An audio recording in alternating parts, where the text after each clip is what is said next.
Operation సింధూర్తో Pakistan ఉగ్రవాదులను మట్టుబెట్టి పాకిస్తాన్ దాడిని తిప్పికొట్టి తమ ప్రాణాలను సైతం లెక్క చేయకుండా భారతదేశ క్షేమం కోసం భారతీయుల రక్షణ కోసం పోరాడిన వీర సైనికులకు కృతజ్ఞతలు తెలుపుతూ వందే మాతరము అంటూ తల్లి భారతి పాదాలను ముద్దన్న వరంగల్ వాసులు.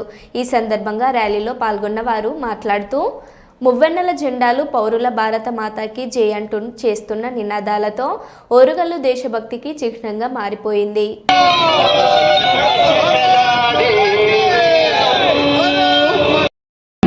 విద్యార్థులు అందరూ స్వచ్ఛందంగా పాల్గొని గంట పాటు ఈ కార్యక్రమంలో పాల్గొంచుకోవాలని మనం చేస్తున్నారు. జై భారత్ మాత.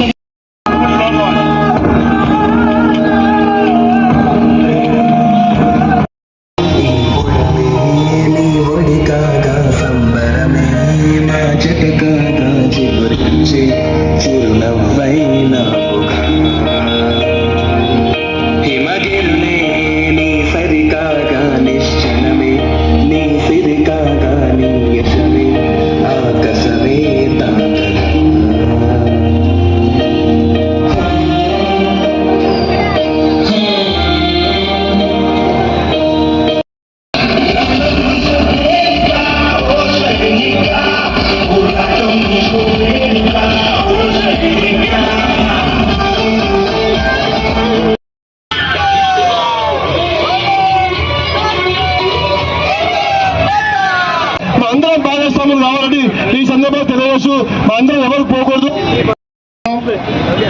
హిందూ పర్యాటకులపై ఉగ్రవాదులు దాడి చేయడం జరిగింది.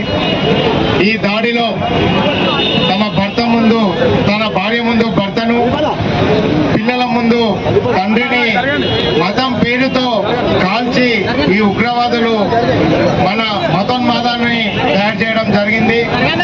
ఈ పహల్గామ్ ఈ మతోన్మాద దాడిలో భాగంగా నరేంద్ర మోడీ గారి నాయకత్వంలో భారతదేశ త్రివిధ దళాలు కేవలం 23 సెకండ్లలో పాకిస్తాన్ లోని 9 ఉగ్రవాద స్థానాలను మట్టుపెట్టడం జరిగింది. ఈ రోజు వరకు కూడా భారత ఆర్మీ ఎక్కడ కూడా యుద్ధం చేయలేదు. కేవలం ఎవరైతే ఉగ్రదాడి జరిగిందో ఆ ఉగ్రదాడి స్థావరాలను మాత్రమే మన శత్రు దేశమైన పాకిస్తాన్ లోకి చొచ్చుకెళ్లి వాటిని మట్టు పెట్టడం జరిగింది. దాని తర్వాత పాకిస్తాన్ టర్కీ పంపించిన డ్రోన్లతోని మనకు అటాక్ చేయాలని చూస్తే మనం దేశ రక్షణలో భాగంగా వాటిని మనం నిర్వీర్యం మన స్వదేశీ పరిజ్ఞానంతో మనకున్న సంపదతోని వాటిని నిర్వీర్యం చేయడం జరిగింది. దీనిని తట్టుకోలేని ప్రపంచంలోని అగ్రదేశాలుగా చెప్తున్న అమెరికా కానీ చైనా కానీ వారి భవిష్యత్తు రక్షణ సామాగ్రి వ్యాపారం జీరోకి అవుతుందని వెంటనే పాకిస్తాన్ ని ఈ వెనుకకు తీసుకొని పోవడం జరిగిందే తప్ప ఎక్కడ కూడా భారతదేశం వెనుకడుగు వేయలేదు.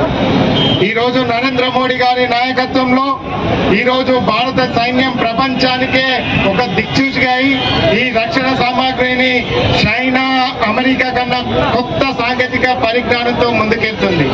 దీనిని జీర్ణించుకోలేని కొన్ని దేశాలే మన మీద అబాసు పాలు చేస్తుంది. ఈ రోజు చైనాలో రక్షణ సామాగ్రిని తయారు చేసే కంపెనీలు ఈ సింధూర్ ఆపరేషన్ తర్వాత వాటి షేర్ మార్కెట్ జీరో అయ్యే పరిస్థితికి ఉంది. అమెరికా కూడా భయపడిపోయింది. ఈ తరుణంలో నరేంద్ర మోడీ గారి నాయకత్వంలో భారతదేశ సార్వభౌమాధికారానికి ఎక్కడ కూడా చెల్లు ఆవగింజంతా కూడా మనకు హాని జరగలేదు. కాబట్టి నరేంద్ర మోడీ గారు రేపు మన శత్రు దేశమైన పాకిస్తాన్ ని అదే విధంగా ఉగ్రవాద స్థానాల పైన ఏ విధమైన నిర్ణయం తీసుకున్నా కూడా వారికి భారతదేశ పౌరులందరూ కూడా కుల మత వర్గ భేదాలు లేకుండా అందరూ కూడా నరేంద్ర మోడీ గారికి మద్దతు పలికే విధంగా సిటిజన్ ఫర్ నేషనల్ సెక్యూరిటీ అనే ఆర్గనైజేషన్ ఈ రోజు ఈ ర్యాలీని చేపట్టడం జరిగింది. కాబట్టి దీంట్లో పాల్గొని మన అందరం కూడా నరేంద్ర మోడీ గారికి మద్దతు పలకడం, అదే విధంగా ఆపరేషన్ సింధూర్ ద్వారా మన సైనికులకు సంఘీభావం తెలిపే ఈ ర్యాలీని ఇంత విజయవంతం చేసిన ఈ citizen for national security organisation కు ప్రత్యేకమైన ధన్యవాదాలు తెలియజేస్తూ ఈ ర్యాలీని ఇంత శాంతియుతంగా జరిపి సహకరించిన పోలీస్ వారికి ప్రత్యేకమైన ధన్యవాదాలు తెలియజేస్తూ ఈ అవకాశం ఇచ్చిన ఆర్గనైజేషన్ వారికి ప్రత్యేకమైన కృతజ్ఞతలు తెలియజేస్తున్నాను. భారత్ మాతాకి, భారత్ మాతాకి.